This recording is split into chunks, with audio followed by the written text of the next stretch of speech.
లబ్ధిదారులు పూర్తిగా eligible persons కూడా దాదాపు 100-150 మంది ఉన్నారు సార్. మనం 48 ఇండ్లు మాత్రమే ఉండేసరికి 48 మందికి సంతోషమైన, దాదాపు ఇంకో 50-60 మంది బాధలో ఉన్నారు. వాళ్ళందరికీ మేము వాళ్ళ తరపున, మా గ్రామం తరపున మీకు రిప్రజెంట్ ఇస్తున్నాం సార్.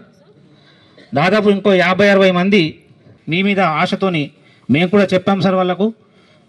మనం నిజంగా నిరుపేదలు 100 మంది ఉన్నాయి, ఇక్కడ ఇండ్లు లేవు కాబట్టి ఏం చేయలేకపోయినాం. ఖచ్చితంగా ఎమ్మెల్యే గారు 100 గజాల జాగతో పాటు ఇందిరమ్మ ఇల్లు ఈ ఎన్నికల కూడా రాకపోతే నెల రోజుల లోపల మీకు ఈ సభా వేదిక ముందుగా హామీ ఇస్తారని చెప్పి వాళ్ళందరికీ రిక్వెస్ట్ చేసినాం.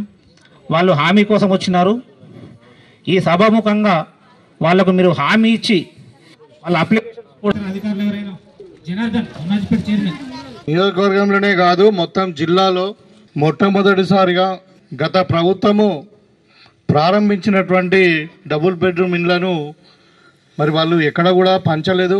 అదేవిధంగా సింగిల్ విండో చైర్మన్ చిన్నారెడ్డి గారు, మంత్య గారు, మరి జనార్దన్ రెడ్డి గారు, అదేవిధంగా వేదిక మీద ఉన్నటువంటి లింబాగౌడ్ గారు, నర్సయ్య గారు, మరి అందరు కూడా పేరు పేరున వారికి మరి అది కంప్లీట్ చేసి దాన్ని లబ్ధిదారులకు అందించాలనే ఉద్దేశంతో ఈరోజు దర్పల్లిలో మొట్టమొదటిసారిగా మన నియోజకవర్గంతో పాటు జిల్లాలోనే మొట్టమొదటిసారిగా డబుల్ బెడ్రూమ్ ఇండ్ల పంపిణీ కార్యక్రమము నిర్వహించుకుంటున్నాం.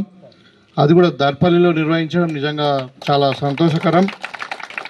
మరి ఈ సందర్భంగా నాతో పాటు వచ్చినటువంటి అధికారులు పీడీ హౌసింగ్ గారు, ఎంపీడీఓ గారు, ఎంఆర్ఓ గారు, అదేవిధంగా మరి మన మండల పార్టీ అధ్యక్షుడు బాలరాజు గారు, పెద్దలు సెలెక్ట్ అయినటువంటి లబ్ధిదారులకు ఈ 48 మందిలో ఎవరికైనా ఇల్లు ఉంటే చెప్పండి, మీరు వెంటనే క్యాన్సిల్ చేసేసి ఇల్లు లేని వాళ్ళకి ఇల్లు ఇప్పిస్తా.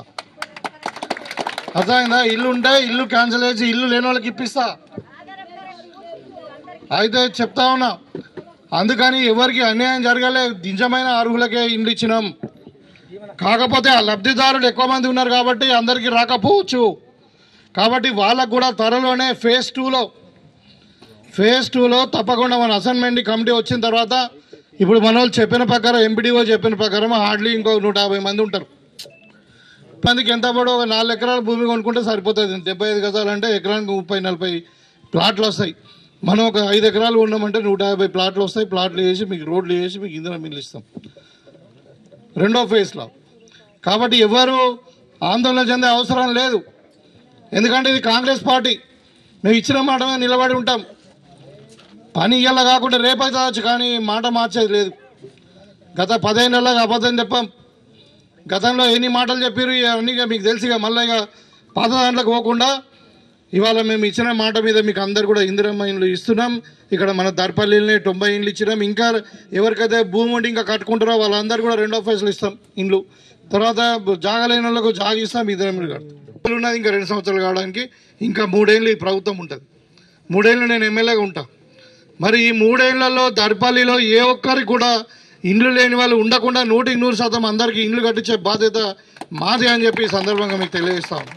ఎవరు ఏం అపోహ లేదు. చాలామంది మాట్లాడతారు రాజకీయాలు, ఇక రానోడిని గెలకాలని, లేపి ఏదో ఒరిపియాలని. వాళ్ళు ఎట్లా చెయ్యరు, 10 ఏళ్ళలో చెయ్యలే.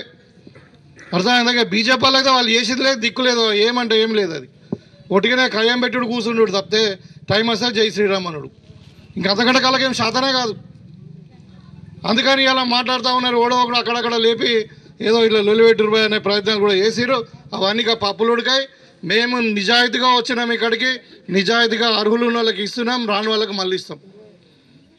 ఇంత స్పష్టంగా చెప్తా ఉన్నా నేను. ఇవాళ రాజకీయాలు చేయడానికి చాలా ఉంటాయి. కుటుంబానికి ఎంతమంది ఉంటే అంతమంది వ్యక్తికి 6 కిలోల చొప్పున సన్నబియ్యం ఇస్తున్నాం. ఎదిగిస్తున్నాం. కడుపు నిండా పేదవాడు కూడా కడుపు నిండా తినాలని. మన పిల్లలు చదువుకుంటున్నారు, హాస్టల్లో ఉంటున్నారు, వాళ్ళకు కూడా సన్నబియ్యం ఇస్తున్నాం. ఇవాళ రేషన్ కార్డు ఇచ్చినాం. 10 ఏళ్లలో ఒక రేషన్ కార్డు ఇవ్వాలి. ఇవాళ ఇందిరమ్మ ఇండ్లు ఇస్తున్నాం. ఇలా ఆర్టీసీ బస్సు ఉచిత ప్రయాణం ఇస్తున్నాం. 200 యూనిట్ల కరెంటు ఫ్రీ ఇస్తున్నాం. ఆర్టీసీ బస్సు ఉచిత ప్రయాణం అంటే మీరు అనుకుంటున్న ఆజమాయిషీ విషయం కాదు అది. ఇవాళ రాష్ట్ర ప్రభుత్వానికి 8,000 కోట్ల రూపాయలు ఆర్టీసీ కట్టింది. గతంలో ఆర్టీసీ ఉంటుందా, ఊడుతుందా, ఎవడు అమ్ముకుంటాడో ఎటు పోతుందో తెలియదు. గతంలో ఉన్నటువంటి ఎమ్మెల్యే, మాజీ ఎమ్మెల్యే, ఆయన ఏం చేశాడు, ఆర్టీసీ చైర్మన్గా ఉండే ఆయన వచ్చేదని ఉద్ధరిస్తాడేమో ఆర్టీసీని అనుకుంటే 1,500 బస్సులు అమ్ముకున్నాడు. అర్థమైందా? అట్లా ఉండే పరిస్థితి. ఇవాళ కాంగ్రెస్ పార్టీ అధికారంలోకి వచ్చిన తర్వాత 8,000 కోట్ల రూపాయలు ఆర్టీసీ కట్టి ఇవాళ ఫస్ట్కే జీతాలు ఇస్తున్నాం. ఇంకొక 1,000-1,200 మంది కండక్టర్లను డ్రైవర్లను రిక్రూట్మెంట్ చేసినాం. ఇవాళ మహిళా సంఘాలకి ఆర్టీసీ బస్సులను కొనుక్కోవడానికి అవకాశం ఇచ్చి ఇవాళ మహిళలతోనే ఆర్టీసీ బస్సులు కొని అంటే బస్సులు కొని ఆర్టీసీకి అద్దెకిస్తున్నాం. మీ మహిళా సంఘాలకే 70,000 రూపాయలు పే చేస్తున్నాం. సో ఈ విధంగా మరి మీరు అనుకుంటుండొచ్చు, ఎందుకంటే చాలామంది ఇవాళ మనకు సమ్మక్క సారలక జాతర వస్తున్నది, ఆల్రెడీ ప్లాన్ చేసుకుని ఉంటారు సమ్మక్క జాతర ఎట్లా పోవాలని. ఇలా ఆర్టీసీ బస్సు ఉచితంగా ఉండడం వల్ల అందరు కూడా మరి జాతరకు పోతున్నారు, పిల్లలు చదువుకుంటే హైదరాబాద్ పోతున్నారు, మరి పెళ్ళిళ్ళు ఉంటే నిజామాబాద్ పోతున్నారు ఫ్రీ ఆఫ్ కాస్ట్. కాబట్టి ఇలా ఎవరు 8,000 కోట్లు ఎట్లా అయినాయి అంటే మీరు సేవ్ చేసుకునే పైసలు, మీ పైసలు మిగిలినాయి. ఇలా మీ పైసలు ప్రభుత్వం కట్టింది 8,000 కోట్లు అంటే మీకు మిగిలినట్టే కదా. చాలామంది మహిళా సోదరుల పిల్లలు నెల అంటే బస్ పాసులు ఉండేవి ఇంతకుముందు, అవన్నీ కూడా అవి తర్వాత 200 యూనిట్ల కరెంటు అవన్నీ జమ చేసుకొని ఇలా కిట్టి వేసుకొని పైసలు జమ చేసుకుంటున్నాం. ఈ విధంగా మహిళలకు ఆదా చేస్తున్నాం. ఇవాళ ఏ రంగాలు తీసుకున్నా మీరు మహిళలకు పెద్దపీట వేస్తూ ఉన్నాం. ఇప్పుడు ఇలా ఇండ్లు ఎవరి పేరు మీద ఇస్తున్నాం, ఇందిరా ఇల్లు ఎవరి పేరు మీద ఇస్తున్నాం, మహిళల పేరు మీద ఇస్తున్నాం. ఇవాళ ఈ 48 ఇళ్ళు కూడా మీ మహిళల పేరు మీద ఇస్తున్నాం. మీరు ఇంతకుముందు రేషన్ కార్డు తీయండి, ఇంటి యజమాని పేరు ఎవరి పేరు ఉంటుండే, మీ భర్త పేరు ఉంటుండే. ఇవాళ ఎవరి పేరు ఉన్నది, మీ పేరు ఉన్నది, మీరు తీయండి. మరి మహిళలకు పెద్ద పీట కాన్షడు ఉండే ఇల్లు అన్నది ఒక పెద్ద, ఇప్పుడు ఇవాళ పెద్ద సమస్యలలో అంటే మామూలు ఒక కుటుంబానికి ఉన్నటువంటి సమస్యలలో పిల్లల చదువులు, తర్వాత వైద్యం ఆరోగ్యం, తర్వాత ఇల్లు, మళ్ళీ తినడానికి బియ్యం, ఇవన్నీ కూడా మేజర్ ఇష్యూస్. మరి ఇవాళ ఉండడానికి ఇల్లు గతంలో 10 సంవత్సరాలు తెలంగాణ రాష్ట్రం వచ్చిన తర్వాత బంగారు తెలంగాణని నిర్మిస్తాం, మరి అందరికీ ఇల్లు లేని వాళ్ళందరూ కూడా ఇల్లు కట్టిస్తామని చెప్పడం జరిగింది. కానీ 10 సంవత్సరాల తర్వాత ఎక్కడ కూడా ఇండ్లు కంప్లీట్ చేసి మరి వాళ్ళకు లబ్ధిదారులకు అందించినటువంటి దాఖలాలు లేవు. కాకపోతే ఎవరైతే చెప్పారో పాలకులు వాళ్ళ కుటుంబంలో మాత్రం ఒక్కొక్కరికి 4 ఇండ్లు అయినాయి. కేసీఆర్ ఒక 4 ఫామ్ హౌస్లు కట్టుకున్నాడు, కవిత కట్టుకున్నాడు, హరీష్ రావు కట్టుకున్నాడు, కేటీఆర్ కట్టుకున్నాడు, మరి మన దగ్గర ఉన్నటువంటి మాజీ ఎమ్మెల్యే గోవర్ధన్ కూడా ఒక 4 కట్టుకున్నాడు. ఒక్కటే సరిపోదని ఒక 4 కట్టుకున్నాడు. మరి పేదోళ్ళకి ఇల్లు కట్టించడం మాత్రం చేతి రాలే. ఇవాళ చెప్పడం కాదు, ఇవాళ మేము వచ్చిన తర్వాత మీ అందరి ఆశీర్వాదంతో ఇందిరమ్మ రాజ్యం రేవంత్ రెడ్డి గారి నాయకత్వంలో మరి నేను ఎమ్మెల్యేగా గెలిచిన తర్వాత మన నియోజకవర్గంలో ఒక 2 సంవత్సరాలలోనే, ఇంకా 2 సంవత్సరాలు కూడా కాలే, 3,500 ఇందిరమ్మ ఇండ్లు ఇచ్చినాం. మన దర్పల్లిలోనే 90 ఇండ్లు ఇవాళ నడుస్తూ ఉన్నాయి. ఒక దర్పల్లి విలేజ్లో 90 ఇండ్లు నడుస్తూ ఉన్నాయి. అయితే దర్పల్లి గ్రామము చాలా పెద్ద గ్రామం ఇది, కాబట్టి ఆబ్వియస్గా ఊహించినట్టుగానే లబ్ధిదారులు ఎక్కువ మంది ఉంటారు. కానీ ఇది గత ప్రభుత్వంలో స్టార్ట్ చేసింది. మరి 48 ఇండ్లు మరి కట్టంగా ఒక ఇల్లు కట్టడానికి ఎంత రోజు అయితే, ఇప్పుడు మన ఇందిరమ్మ ఇల్లు ఎన్ని రోజులు అయింది? 3 నెలలు అయిపోయింది. మనం ముగ్గు పోసాము, 3 నెలలు ఇల్లు కూడా అయిపోయింది, 3-4 నెలల. మరి 10 ఏళ్ళు అయినాయి కట్టుడు మొదలుపెట్టి. 2015లో పునాదులు వేస్తే 2025లో కూడా ఇంకా కంప్లీట్ కాలేదు.